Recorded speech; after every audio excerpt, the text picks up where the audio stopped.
Hey guys, so this is my little introduction to the new series. For those of you who've never seen me just as a boy, it's me, Cookie, or Alan, whichever you prefer.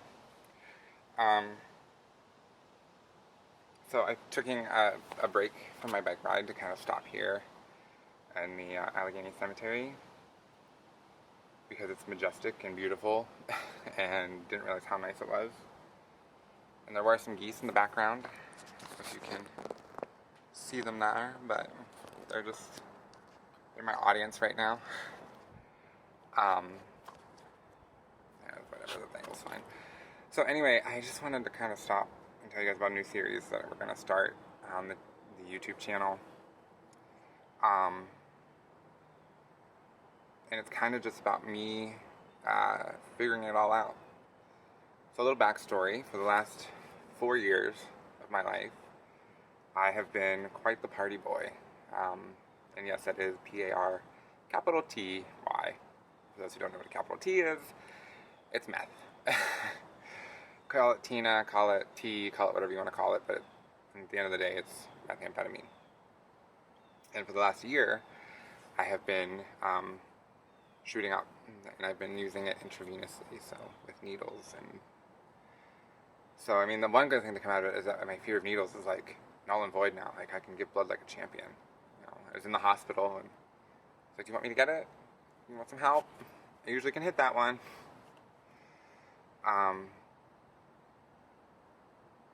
So I am on day 14 of sobriety, so that's the 2-week mark, and everybody I've known that's gone sober, it's usually at this point where they decide one way or the other whether they're going to go back to the drug or if they're going to keep moving forward. And I mean, I decided today when I woke up that I was going to keep moving forward.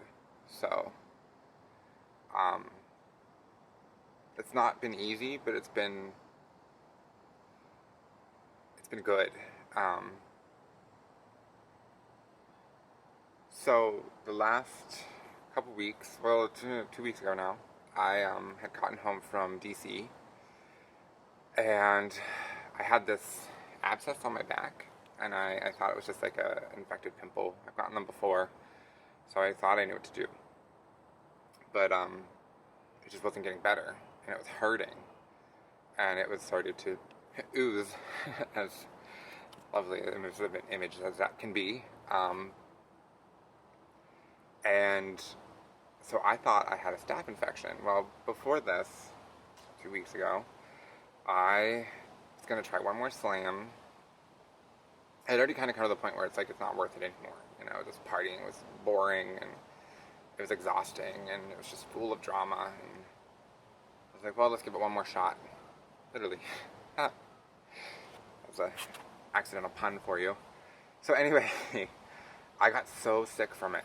Like, so sick. I thought maybe the drug had interfered with like the infection in my back or something, and it made me so violently ill. And I lived that way for a couple days before finally I said I need to go to the hospital. This isn't okay. And I went to the emergency room, and you know, they're asking me all these questions, and I told them all the truth. You know, at this point I had been 4 days sober. I think I was 4 days sober at that point. And so I was sleeping a lot. So I thought, you know, withdrawal symptoms and blah, blah, blah, blah, blah, blah, blah, blah, blah, blah. All the things I thought were wrong. Just put it that way. Everything you're thinking is wrong. So then they came in, they admitted me, which I was kind of shocked that they admitted me. And then the next day, the liver doctor comes in, and she's like, you know, the hepatologist, and she said that I have liver failure. And I was like, what? And she said, don't you see how yellow you are? And I didn't, because my skin has like a sallow undertone to it to begin with. So I thought maybe I just got tan. And I hadn't seen my eyes because I hadn't looked in the mirror in a few days. But it literally looked like somebody had pissed in my eyeballs. Like, I was so jaundiced. And it was scary because they didn't know what it was. You know, they knew it was hepatitis, but they didn't know if it was A, B, or C, and they had ruled A out because it's a foodborne typically, and it's not really, um, you know, you tell somebody you're a drug user and you're an IV, drug user that, you know, why would they think a foodborne illness is going to be what takes me out? And honestly, I don't blame them at all. I'm not mad at all about the way I was treated at UPMC Shadyside. I think they did a fantastic job. They really sort of inspired me to stay clean. I had to stay clean in the hospital, and so when I got out, I was on day 7. Yeah, it was day 7 when I got out of the hospital of sobriety, and so I really wanted to push for this 14-week mark, and or 14 days, 2-week mark. So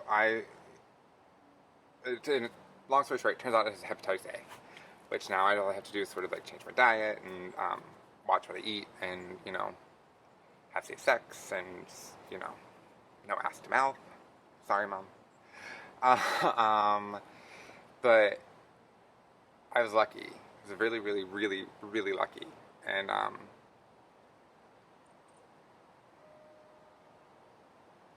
it. The party world is so different. It's full of people who care about you and what you can provide them. And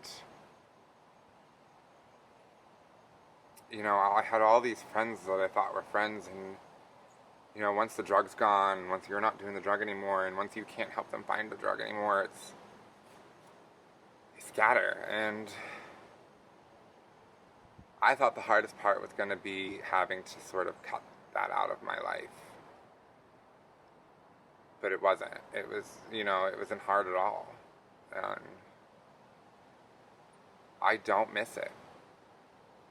And so the reason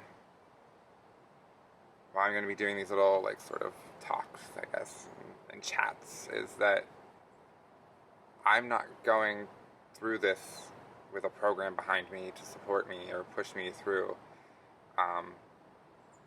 I was a part of a program, an outpatient one, and I was asked to leave the program because I wasn't taking it seriously. I wasn't taking my recovery seriously, and I totally understand why they did what they did. But when I came back twice asking to be put back in the program and I was denied, I kind of decided there that a 12-step program or a group program or something like that isn't going to be for me. This is my sobriety right now. Let me actually get a shot of this so you guys can see it. Okay, back again. Sorry, I kind of accidentally hit stop recording. Whoops. So anyway, I was talking about the program and being asked, they're being told I couldn't come back until certain things had changed. But then I just said, that kind of regimen or that kind of thinking and rejecting the addict when they're asking for help is not really my type of program that I think I would succeed in. And so this is how I've been dealing with stress and stuff like that. So I'm going to stand up here, and then you guys can see behind me, like, gorgeous place for a bike ride. I know it's a cemetery, but look how beautiful. I mean, I feel like I'm on top of the world right now. Because I kind of am. I'm on top of Lawrenceville and Garfield.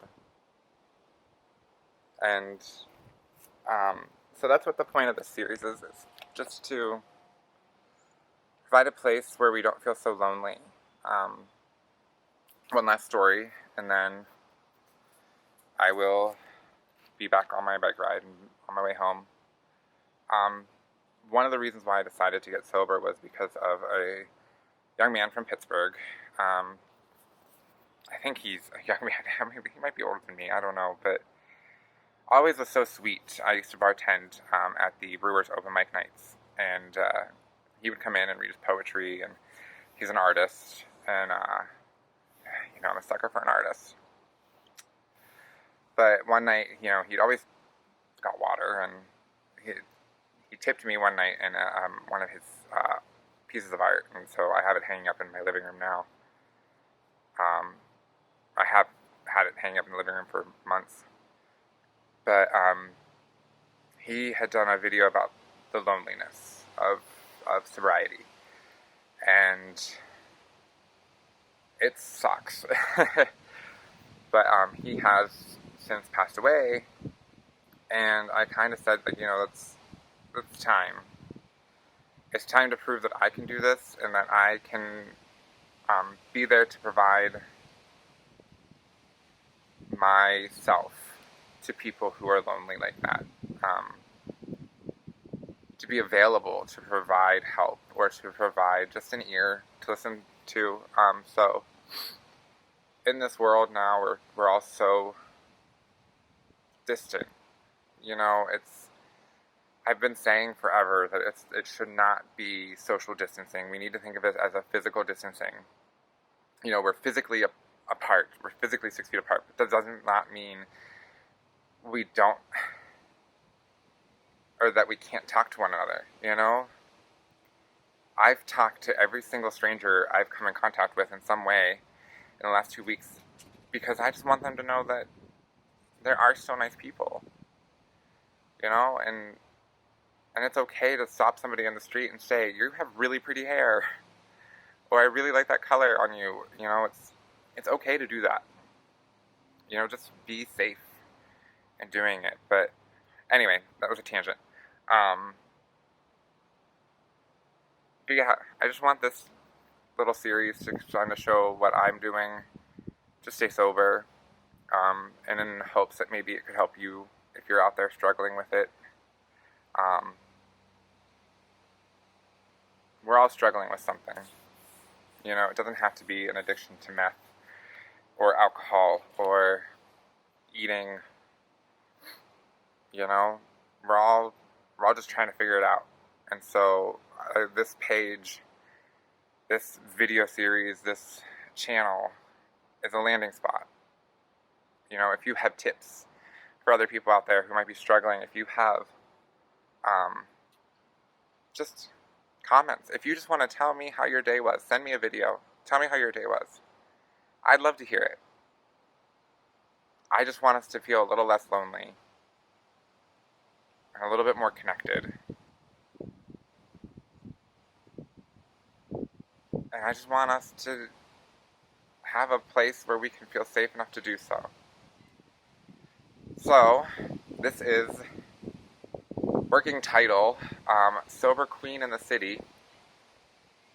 Not sure how I like that title, but if you have a better title, comment below and let me know. So yeah, let's get out there. Let's see the world. Let's see the new world. I'm excited. And I'm excited to be back with you guys. Hopefully, next week we'll have like a full little mini episode for you about a whole week in the life of a former party boy. Oh, that would work. Life of a former party boy. Alright, there's a title there. Alright, I gave you all the pieces. So, give me the title. See you later.